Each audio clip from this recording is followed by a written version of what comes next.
most of the work we're going to do to be ready for pandemic 2, I call this pandemic 1, most of the work we'll do to be ready for that are also the things we need to do to minimize the threat of bioterrorism. To be ready for pandemic 2, I call this pandemic 1. We'll have to prepare for the next one. That, I'd say is will get attention this time. We'll have to prepare for the next one. That, I'd say is will get attention this time.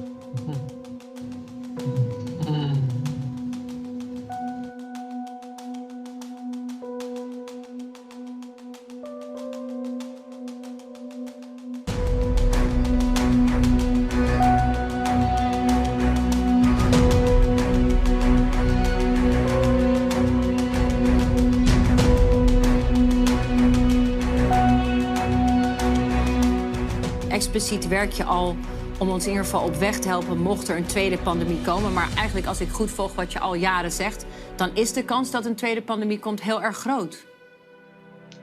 Ja, daar is wel consensus over. Dat is ook, het staat ook al een tijd lang in het 10-jarenplan van de Wereldgezondheidsorganisatie. 10-jarenplan van de Wereldgezondheidsorganisatie. Dus daar stond, bereid je voor de komende 10 jaar, er gaat een grote infectieziektecrisis komen. Nou, dit was jaar 1.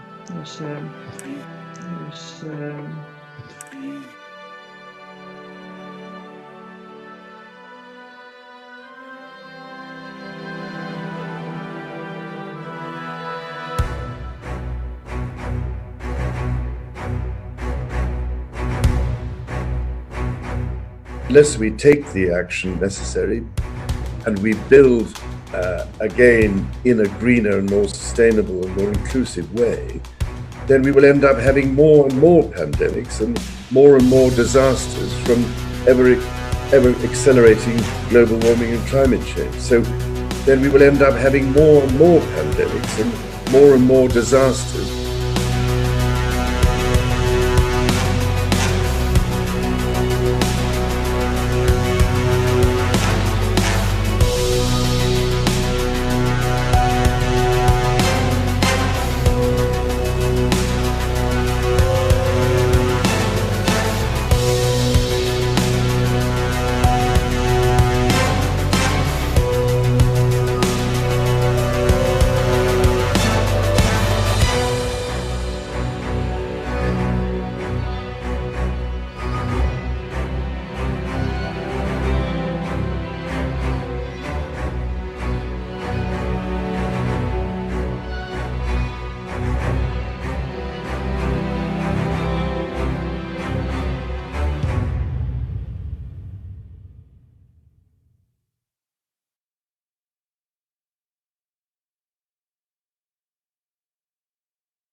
There's one message that I want to leave with you today based on my experience, and you'll see that in a moment, is that there is no question that there will be a challenge to the coming administration in the arena of infectious diseases, both chronic infectious diseases in the sense of already ongoing disease, and we have certainly a large burden of that, but also there will be a surprise outbreak.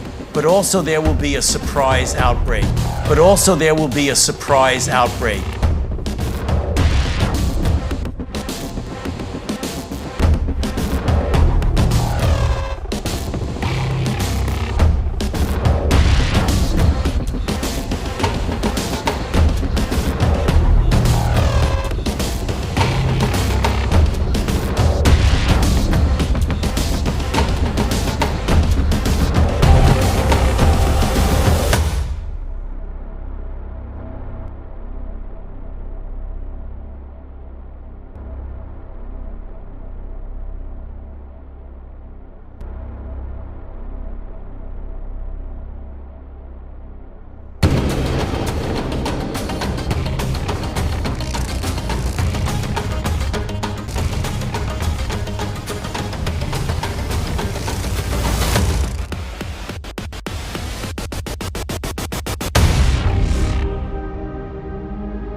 of what's looking like it will be a severe pandemic, of what's looking like it will be a severe pandemic, of what's looking like it will be a severe pandemic.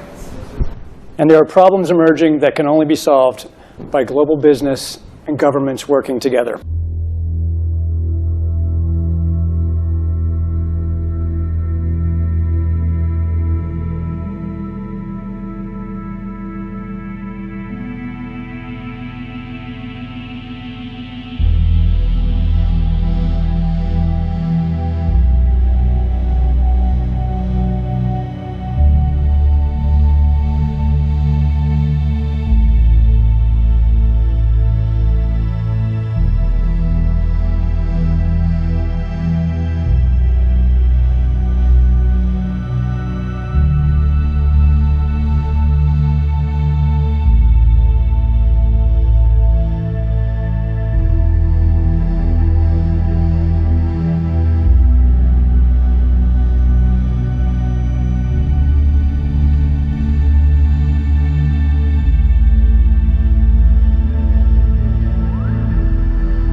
Why don't we blow the system up? I mean, obviously we can't just turn off the spigot on the system we have and then say, hey, everyone in the world should get this new vaccine we haven't given to anyone yet. But there must be some way. There might be a need or even an urgent call for an entity of excitement out there that's completely disruptive, an entity of excitement out there that's completely disruptive, that's not beholden to bureaucratic strings and processes. But it is not too crazy to think that an outbreak of a novel avian virus could occur in China somewhere. We could get the RNA sequence from that an outbreak of a novel avian virus could occur in China somewhere.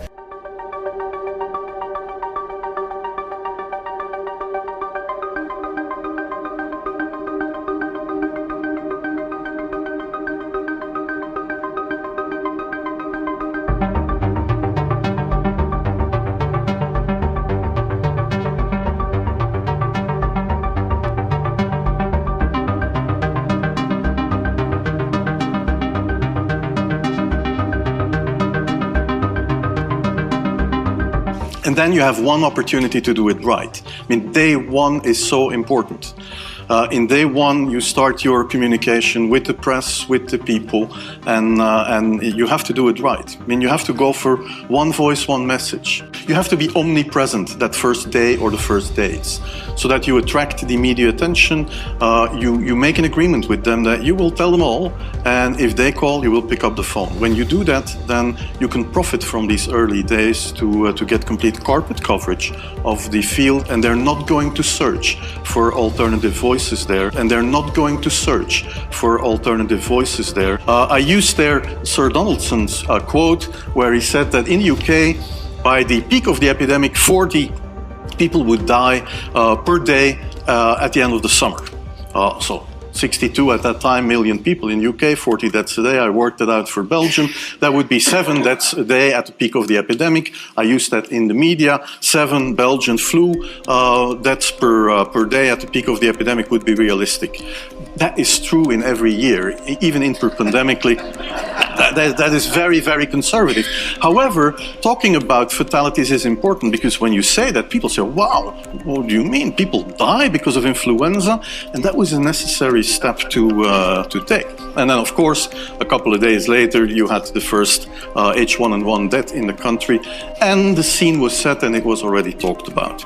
And the scene was set and it was already talked about. And then you had to pick who is going to be vaccinated first. And then, well, women and children first, whatever. I mean, risk groups, they were important.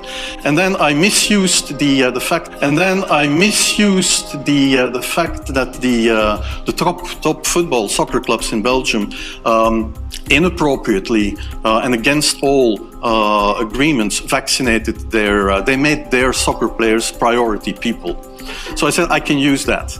Because if the population really believes that this vaccine is so desirable that even the soccer players would be dishonest to get their vaccine, I said, okay, I can play with that. So I made a big fuss about this. I can play with that. So I made a big fuss about this. This is Van Ranst is raving mad. But it worked. But it worked.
What's going on?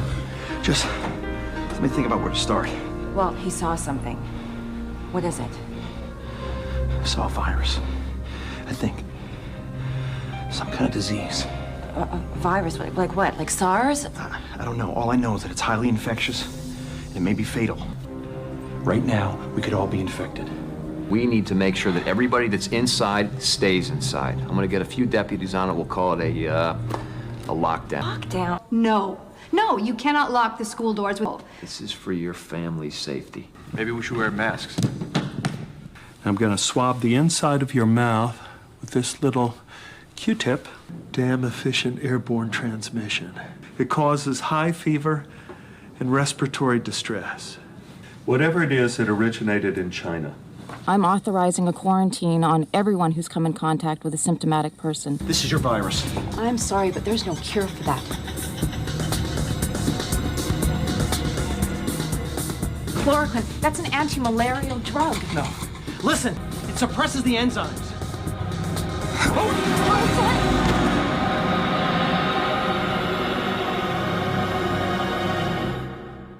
Welcome back, you damn fool. What happened? We started everyone on chloroquine, stopped the thing dead in its tracks. Now,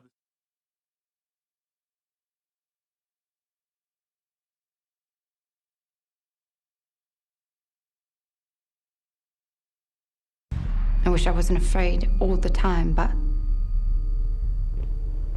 I am.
we'll have to prepare for the next one. That, I'd say is will get attention this time.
If you look behind the curtains, you see, okay, this medical story with COVID-19, we have the medical facts, it's scam, it's fake. So we need to ask who gets the benefit out of this and who has got the power to create this fake. Well, and the target, these are you. You, the citizens, you and the economy. It's about the economy. So COVID-19 seems to be just the cover story.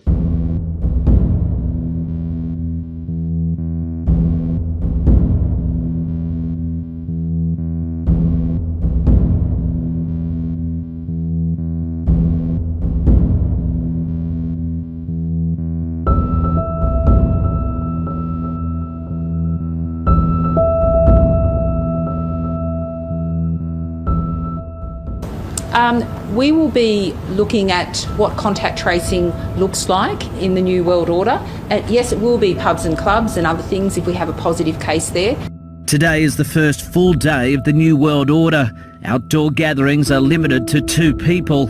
Exercise is allowed, but no further than a 10-kilometre radius from your home. Browsing in shops is not permitted. Only one person per household may leave to do essential shopping. And from tomorrow, funerals are limited to 10 people. So you can expect that we will have transmission from time to time, and that's just the way it is. We've got to accept that this is the new world order. We've got to accept that this is the new world order. The new world order. Our army comes marching in, partnering with police to help enforce the country's tough new quarantine laws.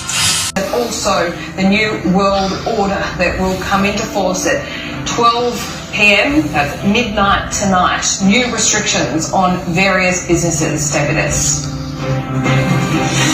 We need to get used to being vaccinated with COVID vaccines for the future. I want to be straight with you. There will be no return to the old normal for the foreseeable future.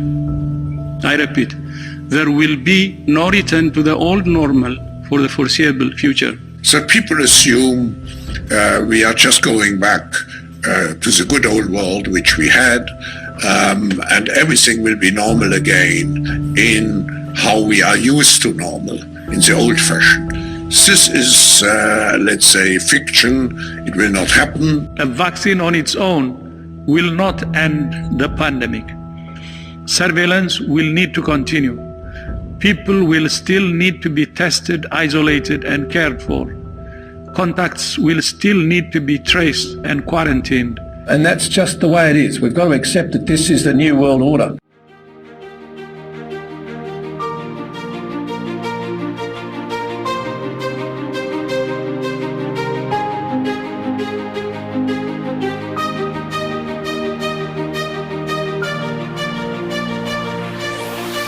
Hello, everybody. I'm Dr. Simone Gold. I'm a board-certified emergency physician and the founder of America's Frontline Doctors. I'm also a Stanford University educated attorney, and we've come back with some of my group for the second White Coat Summit. We're here to speak to America just like we did on July 27th.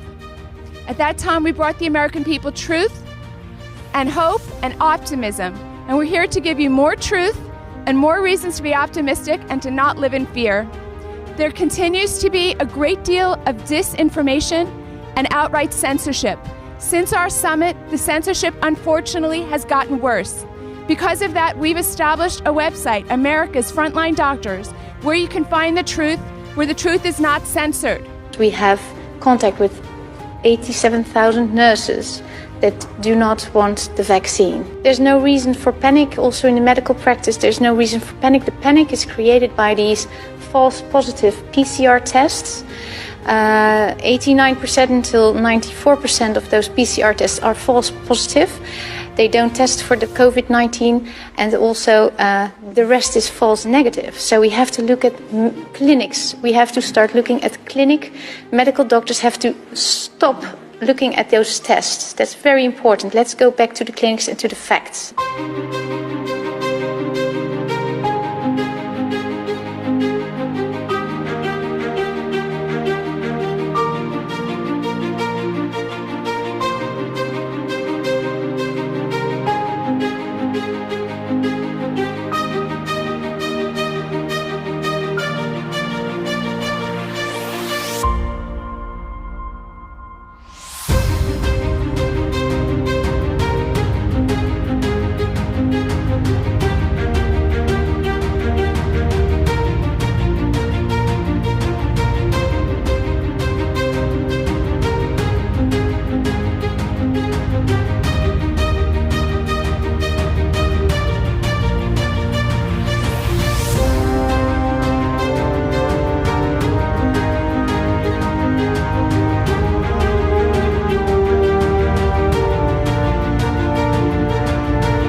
Welcome everyone. My name is Professor Dolores Cahill, and it is my great honor to inform you that we have founded the World Freedom Alliance, and this aims and will be a worldwide organization linking groups in all continents of the world and in individual countries. We have a group in 20 countries. It's called comusaf.com. So it is. There are more than 4,000 doctors using it in more than 22 countries, I have to say exactly now. The lawyer group is getting very big. We have even a commissioner of the human rights, doctors inside that are from the Human Rights Commission, and professors from universities of international law. So there are very high class ones, and it would be great to have more lawyers in there as well as doctors. So any doctor and any lawyer is welcome.